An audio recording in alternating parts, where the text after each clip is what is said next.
ఉదయగిరిలో మేకపాటి రాజగోపాల్ రెడ్డి సునామీని అడ్డుకోవడానికి తెలుగుదేశం పార్టీ నానా విధాలుగా ప్రయత్నాలు చేసింది. తెలుగుదేశం పార్టీ అభ్యర్థి కాకర్ల సురేష్తో పాటు మాజీ ఎమ్మెల్యేలు బొల్లినేని రామారావు, వంటేరు వేణుగోపాల్ రెడ్డి, చంద్రశేఖర్ రెడ్డి, విజయరామిరెడ్డి, మాజీ జెడ్పీ చైర్మన్ చెంచల బాబు యాదవ్ ఒకరేంటి చెప్పుకుంటూ పోతే హేమాహేమీలను ప్రచారంలో దించింది. అయినప్పటికీ కూడా ఉదయగిరి నియోజకవర్గంలో మేకపాటి రాజగోపాల్ రెడ్డి భారీ స్థాయిలో అత్యధిక మెజారిటీతో గెలిచే అవకాశాలు కనిపిస్తున్నాయి. ఉదయగిరికి మొదటి నుండి కూడా మేకపాటి కుటుంబం ఎన్నెన్నో సేవా కార్యక్రమాలు చేసి ఎన్నెన్నో త్యాగాలు చేసింది. మేకపాటి రాజమోహన్ రెడ్డి ఉదయగిరి ప్రజల కోసం వందల ఎకరాల స్థలాలను వ్యవసాయ, పాలిటెక్నిక్ కళాశాలల కోసం ప్రభుత్వానికి అప్పచెప్పిన విషయం తెలిసిందే.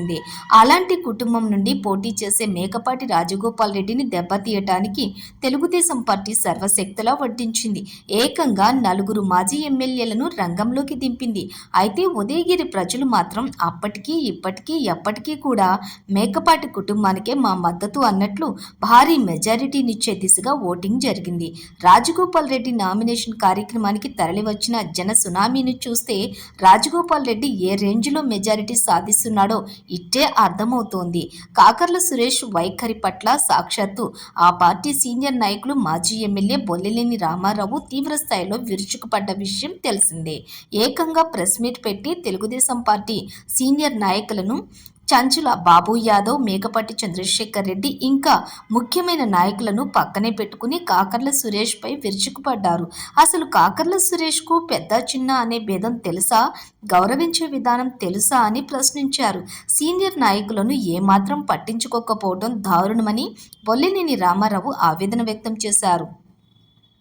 దీంతో బొల్లినేని రామారావుకు ఎంత బలమైన టీడీపీ వర్గం మొత్తం కూడా దాదాపుగా మేకపాటి రాజగోపాల్ రెడ్డికే ఓటింగ్ చేసినట్లు జోరుగా ప్రచారం జరుగుతోంది. దీంతో రాజగోపాల్ రెడ్డి దాదాపుగా 40,000కు పైగా మెజారిటీతో గెలిచే అవకాశాలు పుష్కలంగా కనిపిస్తున్నాయి. ఉదయగిరిలో మొదటి నుండి కూడా వైఎస్ఆర్ కాంగ్రెస్ పార్టీకి గట్టి పట్టు ఉంది. దానికి తోడు బొల్లినేని రామారావు కూడా కాకర్ల సురేష్ పై వ్యతిరేక జెండా ఎగరవేయడంతో తెలుగుదేశం పార్టీకి బలంగా ఉన్న ఏరియాలలో కూడా మేకపాటి రాజగోపాల్ రెడ్డికి ప్రజలందరూ జై కొట్టినట్లు సమాచారం. దీంతో మేకపాటి రాజగోపాల్ రెడ్డి జిల్లాలోని అత్యధిక మెజారిటీతో సాధించే అవకాశాలు కనిపిస్తున్నాయి. 45 డిగ్రీల ఎండలో కూడా మేకపాటి రాజగోపాల్ రెడ్డి ప్రచారం నిర్వహించిన తీరు ప్రతి ఒక్కరిని ఆకర్షించింది.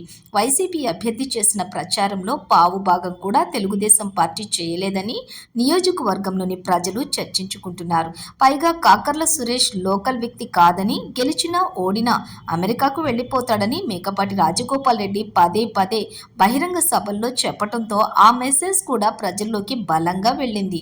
అనునిత్యం అందుబాటులో ఉండే మేకపాటి కుటుంబానికి కాదని, ఎన్ఆర్ఐ వ్యక్తికి ఓటు వేయటం వల్ల ఎలాంటి లాభం ఉండదని ప్రజలు ఒక నిర్ణయానికి వచ్చి మేకపాటి రాజగోపాల్ రెడ్డికి పట్టం కట్టినట్లుగా తెలుస్తోంది.